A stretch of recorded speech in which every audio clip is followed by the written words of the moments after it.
Holy shit. That was a day. That was a couple days.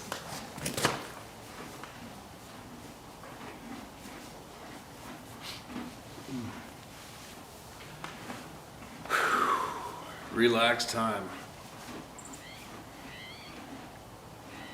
That's a lot of work getting this barn done. Then now we have an unexpected new animal coming. This little goat, I'll post up a picture of it if I remember to in the edit part. Its name's Willow, and it basically it gets carried around like a little baby and it loves it. So that's what I had to build today, was this temporary pen inside the barn here. Got all the sheeting done, got the vapor barrier up. This entire room is completely gutted out, finally. Hung a couple hay baskets in here for these guys, and they've been hanging out in here the whole time while I build. It's hilarious. They don't care about the saws, hammers, nothing. They just want to hang out with me while I'm doing stuff. So, gonna get some shares out, sit down and relax a minute. This actually works out good for me, doing this before I go in. And for all you loggers out there that were possibly jerked into watching that video, hold on, let me kicking that bucket around.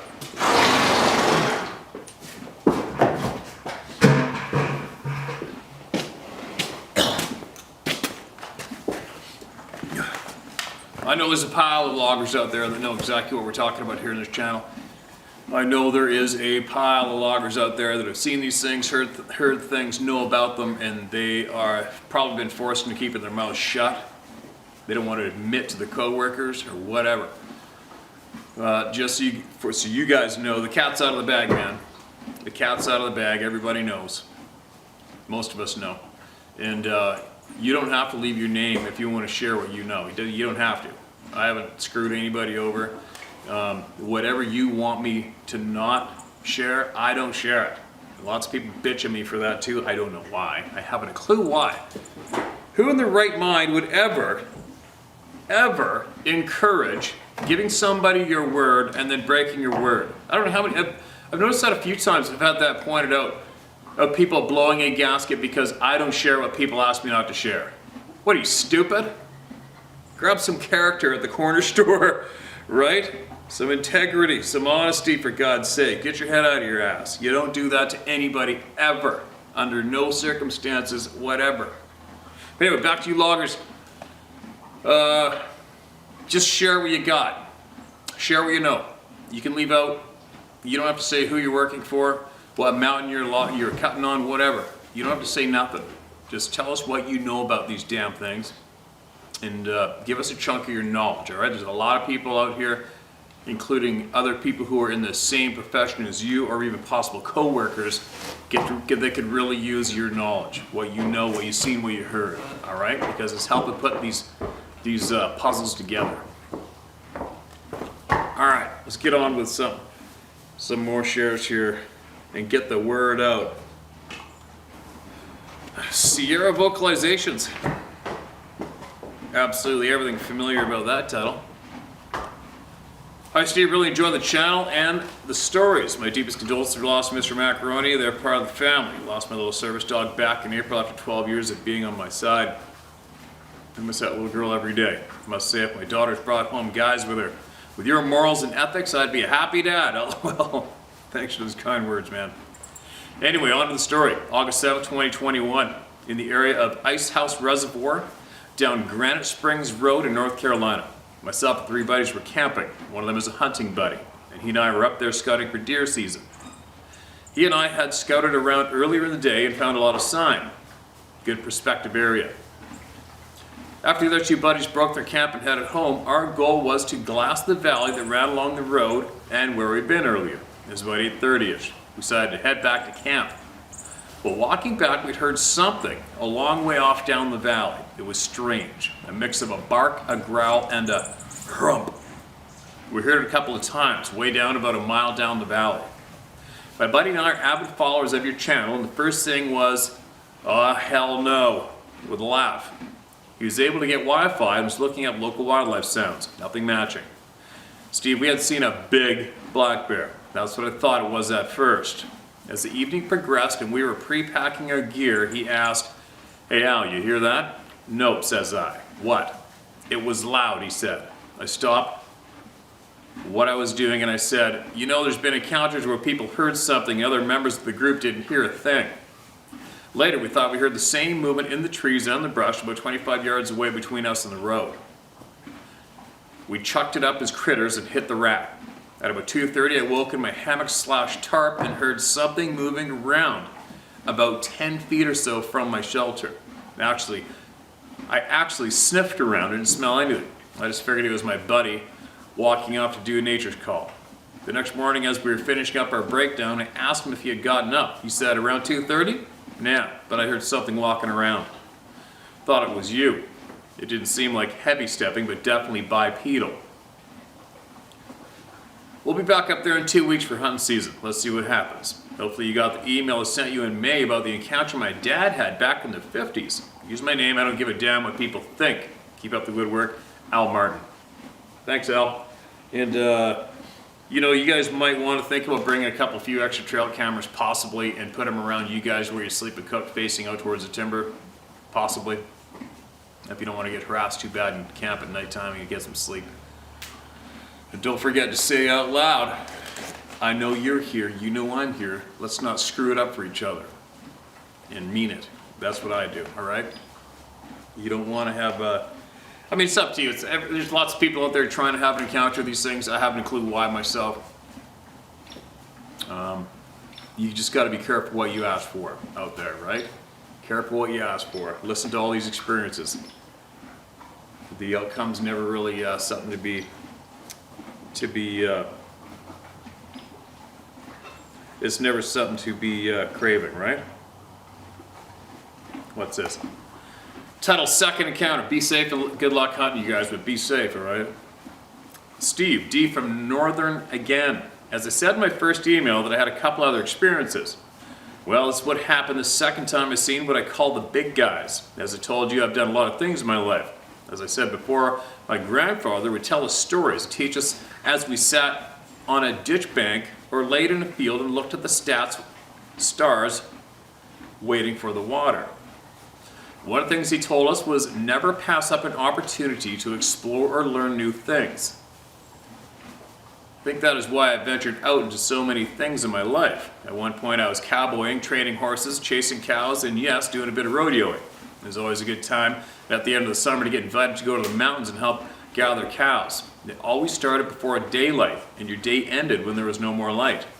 Great friends, good food, and many, many hours of solitude riding, gathering cows. We were always treated to a big dinner every night and great bullshitting around the fire before the next day.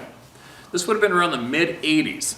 Anyway, about 3 days in, we were looking for the last 30-40 head, which meant a lot of miles searching for strays. I and my partner got sent to a pretty remote area, about 5 miles back into an area called Big Muddy. The area there is steep, big pines and big jagged rock boulders. It can be tough going. I was riding a stud Mustang horse I had broke a couple years earlier. He was as sure-footed as a mule. He was not real big, but his heart was. He was not afraid of anything. Right away back in there, he made a big loop around the area and found no strays. It was getting late afternoon and would be getting dusk before we got back to camp. My partner and I split up to cover more ground. The horse's name was Skip. We were sitting in a clearing on the side of the hill, just me and Skip, when he kind of hunched up, pointed his ears, and got very skittish. This is not like him. I gathered up my reins and started paying attention to what he was looking at. He started sucking air and kind of blowing as he stood there. This all means he's not happy and he's getting ready to blow up. I'm getting ready for him to come apart when across the canyon, a little above us in a clearing, steps out one of the big guys. He takes about 4 or 5 steps into the middle of the clearing when Skip lets out a whinny and he stops and turns and just looks at us. He's probably about 200 yards away. He never made any sound, just stood there looking at us. It was kind of like time stood still. Skip was quiet, not moving or really even breathing hard. We all just stood there quietly looking at each other. It was tall, very tall. It had to have been 7 or 8 feet tall, judging by the trees around him. Kind of a dirty blonde color. Darker patch around the elbows, hips, and knees. Maybe it was just dirt too.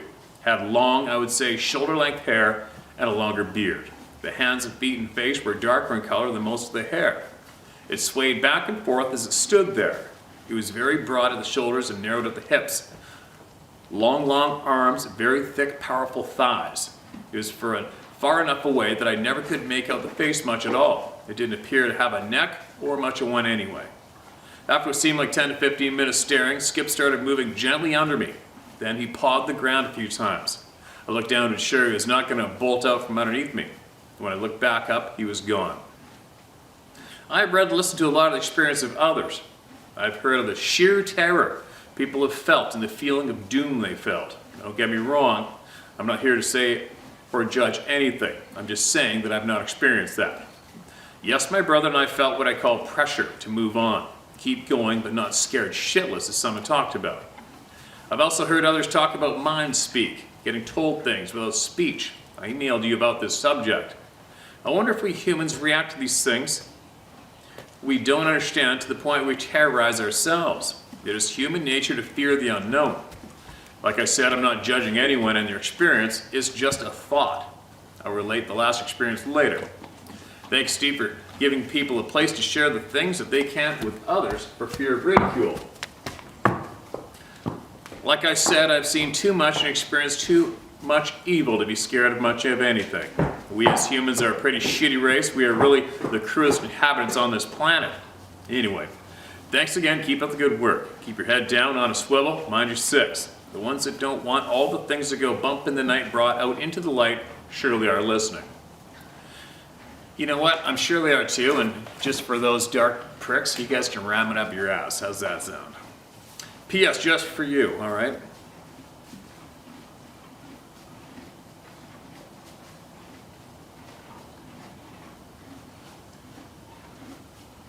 All right, man. Thanks for that message. Thanks for the words of caution. Appreciate it. Appreciate all the heads up. And believe me, you guys, I get so many heads up emails sent to me this past month that pertain to other topics that are going on the planet. It's ridiculous. Everybody wants me to share it on the Rumble. They're clamping down. Google is clamping down. Obviously, 100% Google was definitely the enemy of the people. Kind of ironic, here we are on the platform at the same time, right? But I do have to kind of watch it in a way, because right now via this avenue right here, this platform, we're getting an average 3.5 million views a month on this one channel. And once I got the other one ripping along, it usually adds up to about 7 million hits a month. All right? And that is a far cry what's going on the Rumble channel currently. But we'll get there. But I will keep it, the topic, I'll just keep this cruising along at the speed that we're doing right now. And as we progress and gain more knowledge and people become more aware, more knowledge filled, then we'll start venturing out and sharing a lot more. When I get time, I will be sharing a lot of the information and knowledge that these very important people have been sending me nonstop. It's so much, it's a little overwhelming. But for all of you people out there who are sending me those emails, I'm reading them. All right, and I'm saving them, okay? Just so you know, you're not wasting your time. Keep it coming. All right, let's stop right there and carry on with listening to more of the people, all right? And stick to this topic right now and get the knowledge shared. Thanks for that email, man. And I'm right along with you. I've met some evil. I'm going to share, eventually I'm going to share a story with you. I'm going to share my story with you guys. And I'm going to share with you a few items that have happened to me throughout my lifetime, and it'll help you understand how I became who I am, and it'll also help you understand why I have the attitude that I have when it comes to people who want the power, want the attention, want the authority, and want the control. And you'll understand a lot more of why I like to antagonize them, stick it to them, tell them to ram it up their ass, and challenge them. Okay? Because I have zero respect for those people, and I will share a story with you all eventually so you'll understand more. And then I will guarantee you that the majority of you who typically get a little upset with me when I go on a few of my rants or get pissed off, you'll probably be a little more patient with me once I share with you, okay? Now, what I was going to say, adding to that, was getting back to the original emailer, man. I'm right there with you. I've seen a lot of evil myself. I've been through some things that I would not wish upon your average person, and survived, and I'm not scared of much anything either. I get it. I go out obviously by myself all the time in the remote areas where these things are, and I basically just tell them to ram it up their ass and leave me alone. That's the attitude that I have. It's working. But there's a lot more going on the planet, right? A lot more. This is titled Hairy Dude. Hey Steve, this is something that had crossed my mind and wanted to share this thought with you. I wrote in before titled What I Know. This was first-hand personal experience. I still camp and do a 4-day canoe trip every year in Upper Michigan and northern Lower Michigan. Just so you know, I still do my thing with Mother Nature. No strange events to tell since the footprint my kids stumbled onto in the mud a couple of Februaries ago. But you know, once you have an experience, it's hard to turn it off. I will say this though, I was mowing the graveyard up where the print was found and got so dizzy I almost fell off my lawnmower. No telling why, but it never happened before or since. I'm always on high alert when I'm up there now and carry a 44 mag in a shoulder holster. Anyhow, the thought that crossed my mind was this. I was looking at Scott Carpenter's vids and pics on YouTube, and more than once you can see what it looks like, maybe a parasite creature that may be attached to the Dogman or Hairy Dude / Bigfoot. Although he only mentioned on the Dogman pic, later in another vid he said he finds other entities when there is a creature involved. The thoughts I had were this. We know these things, know where trail cameras are set up. We also know when Navy jets had their encounter with a UFO was waiting for them at their rendezvous point. Scott said these things will follow you home if you seek them out. So I say this, what if they can track your electronics? What if the body they use is a vehicle for a parasite in order to handle our atmosphere? I told you about the whistling back and forth in the holler at night in our Kentucky deer camp and witnessing the UFOs both at night and in the broad light of day that year, and the deer coming into camp while we were talking by the fire and bedding down right in front of us. Yeah, it's pretty crazy. I remember that. Just trying to put 2 and 2 together like everyone else. Maybe this can help and maybe not, but if I were seeking these things out, I would probably leave my electronics somewhere other than where I lay my head at night. Also, I seen on NVTV the clip of you with the UFO over your shoulder while reading a share. Did you look at the original video? What did you find out? Strange happenings these days, to say the least. Take care, my friend. Thanks for what you do. You have my respect. I think we need to find out what these things are so we know if we need to hunt them down before there are too many or deplete their food source. I don't think it's a big monkey. That's my thought. All right, there's a bunch of thoughts to share, and maybe you'll get somebody else's wheels turning, or maybe somebody is shaking their head in agreement or adding to it, or who knows what, right? Maybe you just triggered somebody's light bulb to go off. I don't know. But as far as these things depleting their food source, I don't know. I don't know, man. I'm not convinced, myself personally, I'm not convinced they are right here full time. Myself. I'm not convinced of that yet. I don't think I'll be able to be convinced they're here full time. But we'll see. I get so much information so often, the pieces to my puzzle will go here and kind of fit there for a little bit, and then I gotta pull them out and take them out of the puzzle again as I'm putting my puzzle pieces together. Sometimes I go off in this direction, and lately I've been swaying to go in a different direction. See? So it's a confusing thing to put our puzzle pieces together, our puzzles, and complete them, but we're gonna do it. You just don't quit. You don't give up, you don't stop. You never quit. And then you'll finish that puzzle. I'll guarantee you I'm gonna finish my puzzle. There isn't a doubt in my mind I'm gonna complete my puzzle. When I do, I'm gonna share every single little tidbit of it with you guys. But the rule number 1 is you don't quit. Somebody comes and shits all over you, you dump all over them. And you kick them to the side and you plow through them and you keep going and you do not quit. Right? All right, here we go. Let's get back. I gotta get in and get clean, get my hair cut. Sarah doesn't want me to shave this crap off my face, but I don't like it. Maybe I'll leave it on for hunt season. We'll see if it's driving me nuts. I feel like a dirtbag right now. A hairy dirtbag.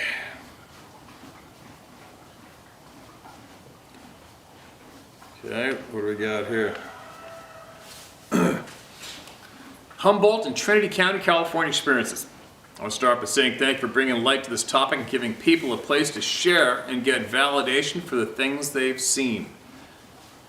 I've had a handful of strange things happen to me in my life, and I was born and raised in Humboldt County, California. The most strange thing is the first thing that happened when I was 11. I've also had a lot of smaller, strange experiences, like seeing some unexplainable things and hearing some mostly unexplainable things. Or just having some weird feelings, like kind of a sixth-like sense. Since I started watching your channel over the last year and a half, I began taking your advice. I'm doing my best to talk to the people that give me the feeling that they have had the same sort of experiences that I have. When I meet someone and start talking to them, and I know they've spent a lot of time in the woods like I have, I just ask them if they've had any weird experiences. Like if they've had any strange things happen in the woods. Most of the time they have. And they tell me some pretty crazy stories. I appreciate you suggesting that we ask people their stories and talk amongst each other to help everyone get a better understanding of what we deal with. This world is a crazy place. And it is amazing what is censored out of our, and it is amazing what is censored out of our lives. It is amazing. And it's pretty freaking sad. And it makes me mad. It makes me want to fight. I spent a lot of time in the woods between hunting, fishing, logging, and these days hauling logs out of the woods, and I've had some pretty crazy experiences in my 27 years on this earth. My first experience with these things was about a month after my dad passed when I was 11. A couple of young guys from my mom's work took me under their wing after he passed and took me to do boy things. One of the guys took me camping for the weekend down in Myers Flat, California along the Eel River. We got camp set up, ate dinner, and were hanging out around the campfire for a while. It was a pretty moonlit night, so we decided to take a walk down to the river. We were camped at the edge of the campground near the start of the trail, through the brush, down to the river. It was only about a 7-yard walk or so. When we broke out of the brush line down to the river, we could see across the river very well thanks to the bright moonlit night. Across the river from us was 5 to 7 very tall and skinny, strangely proportioned humanoid creatures with very long arms down past their knees. The best way I can describe their action was they were mingling amongst each other. I don't remember feeling afraid, just very confused. On that side of the river was the state park land with no roads to my knowledge. So to see these people was very puzzling. They did not seem to notice us. They were just slowly moving amongst each other. My friend and I looked at each other and we slowly started backing up the trail.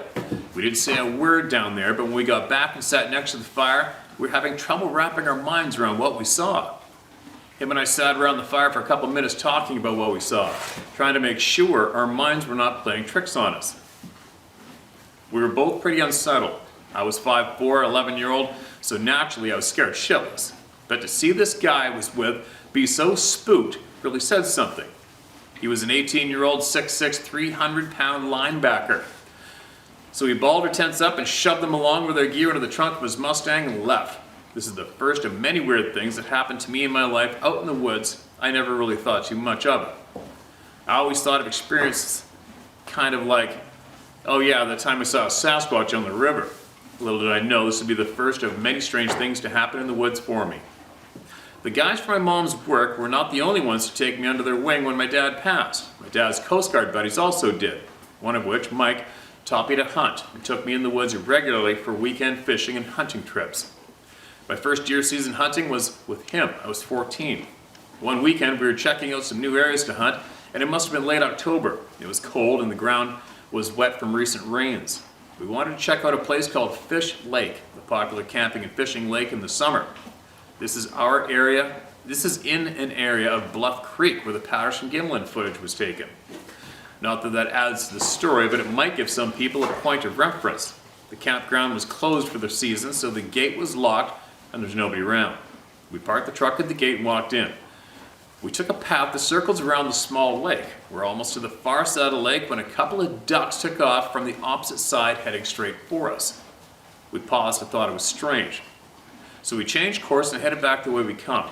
We were interested to see what spooked the ducks, so we passed the campground where the truck was parked and headed to the far side of the lake the ducks had come from. When we got to the far side of the lake, we noticed a muddy hole in the uphill side of the path where a blowdown had pulled up the root ball of a tree. In the muddy hole was a single bare footprint pointing uphill. This was a very fresh track. It had to have been because it was raining a lot in the days leading up to this. Almost the exact same time we noticed this track, a rock came tumbling down the hill from above us. The rock was only about softball size and didn't appear to have been thrown.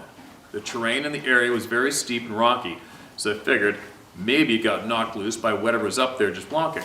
Or perhaps it was gently rolled down the hill to say, please get out of here. This is my time of the year at the lake. Either way, it's very strange. Mike and I are, and have been firm believers that we are not the only thing in the woods.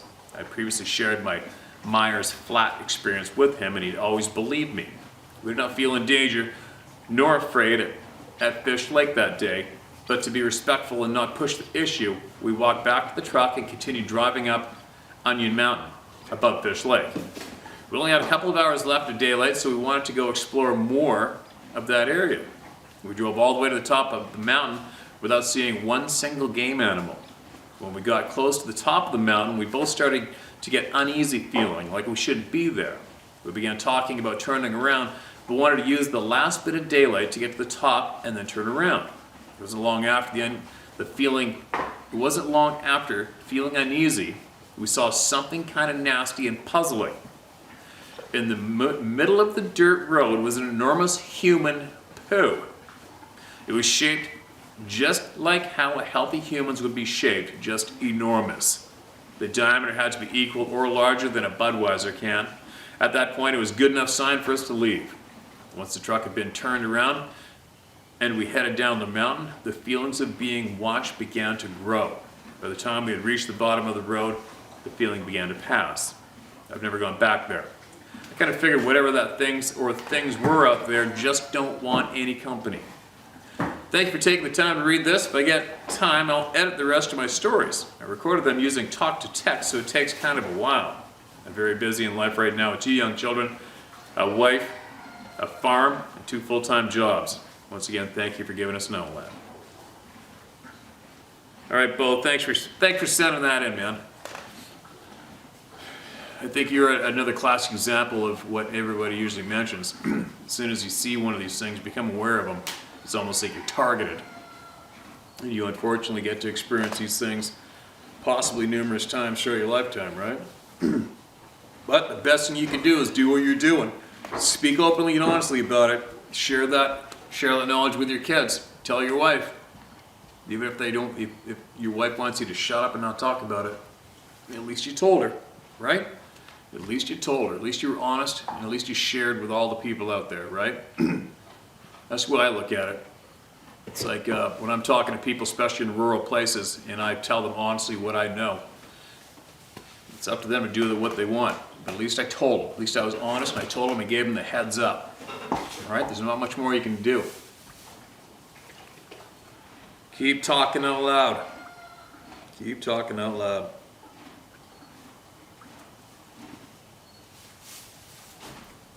So many emails, you guys. So many freaking emails. They will never stop. They will never, ever, ever stop. These emails will never stop because these encounters will never stop. It's not even possible. The only way these encounters stop is if all these things got killed instantly somehow. And that's not going to happen. Just got to check that camera because usually it shuts off by itself. Filming with the Canon right now.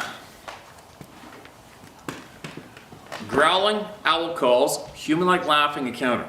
Hi Steve, I'm a long-time listener to howtohunt.com and the facts on howtohunt.com. I also have your book, The Day Sasquatch Became Real for Me. I've said since the first viewing your hunting videos, I won't settle until I find a man like Steve Isdall. He's honest, listens to his intuition, a great teacher, and respect for a no BS kind of guy. Thank you for everything you do. Cannot wait for the man cave and the round table talks. Thanks for the kind words, and me too. Can't wait to get all this work done. My entry into the club and a return was late June 2021. I was at my ex's house. I had gotten into an argument with him. I couldn't sleep, and I'd gotten up and went outside to hopefully catch some meteors from June's bootids. He lives on a nice farm with horses and a pack of dogs, German Shepherd, red and blue heelers, Dalmatian, and a Corgi mix. These dogs are awesome and are the best dogs I've been around. It's probably around 2 a.m., warm and clear. Across the road from his property going south is a nature preserve that ends at a river. Very dense brush and beautiful. We have walked through the herds of deer only a few feet from us, suddenly jump up and run away. Makes you jump and cool to witness. The river makes an upside down L shape around his property. It is hilly here, but overall his property is higher in elevation, so it makes this big wavy bowl shape where the river bends. I was laying in the yard with all the dogs laying somewhere nearby. I heard what I thought was a loud, unnerving, and coyote howl/growl, possibly growling to get a mate to stop pestering her far off to the southwest, LOL. Normally at night, only the youngest and the strongest dogs would go investigate sounds.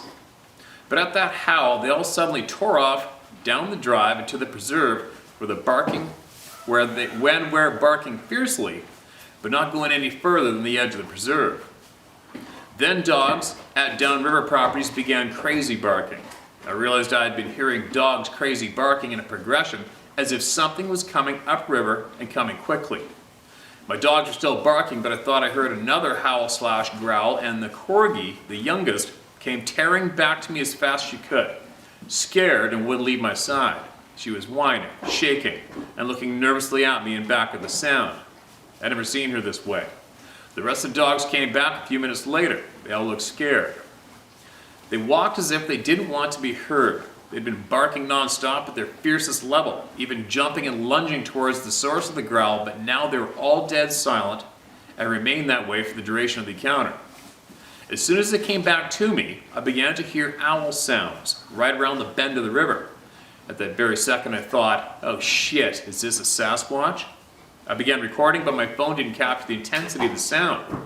These calls sounded like 8 to 10 foot tall owls. It almost sounded like they were calling to each other back and forth across the river. All the dogs were on high alert, facing directly at the sound. The sounds moved upriver with such speed I wondered if it was a boat. But why would someone be doing that in the middle of the night? I could hear there was distance between these beings, as if they were on each side of the riverbank. They were mimicking real owl sounds, but their timing wasn't the same as real owls. No owl has that lung capacity. They get far upriver and the calls consistently continue, with dogs going crazy as these beings moved up the river. I saw a few meteors, all green. One slowly streaked across the entire sky from east to west directly over me. It was such a magical, a once-in-a-lifetime moment. I think I said wow at least 3 times and thanked the heavens before it disappeared.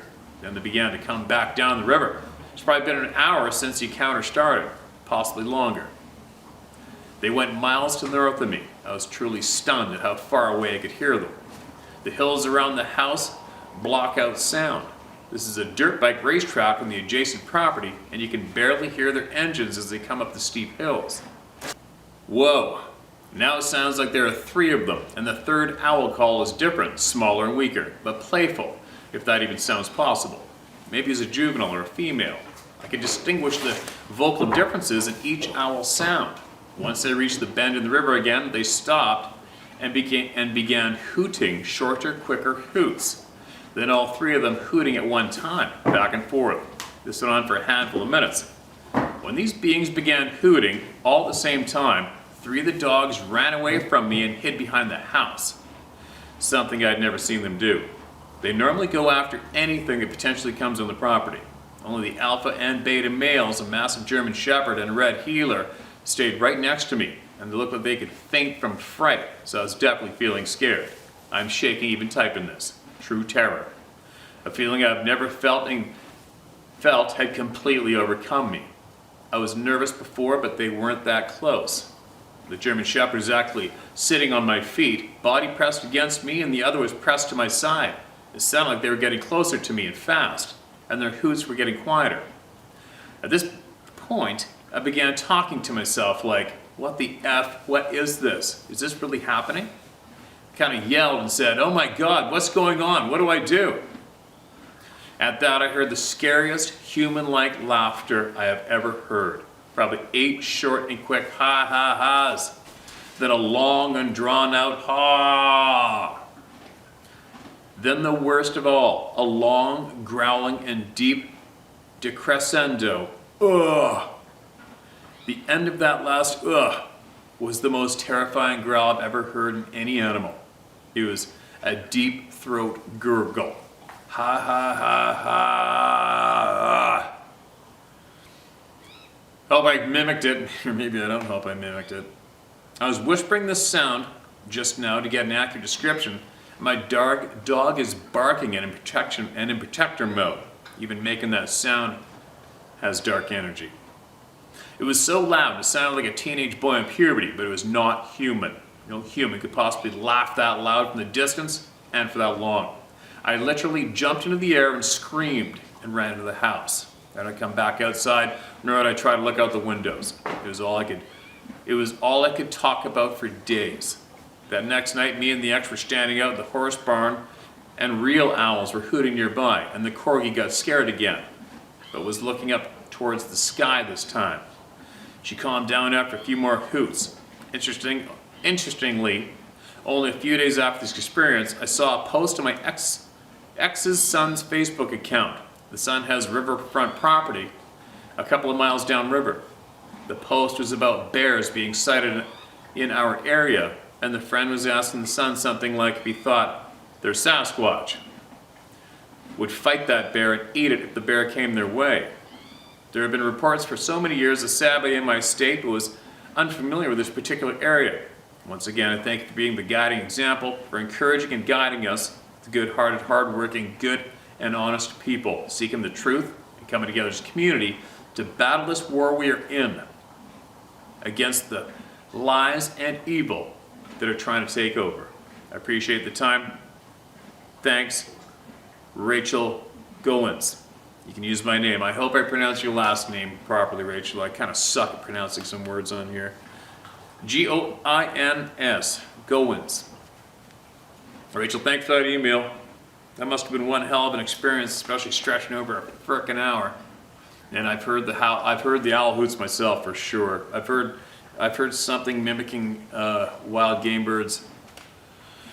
I shouldn't say, an owl's not a game bird, but I've heard something mimicking grouse for sure. I've heard something mimicking owls for sure in my past. Not too intense and it didn't bring any terror to my soul, but it gets your 100% attention, and your attention is captivated by it until it goes away, that's for sure, or until you go away. But anyway, there you go. There's a few more voices heard, a lot more to go, and I gotta go in.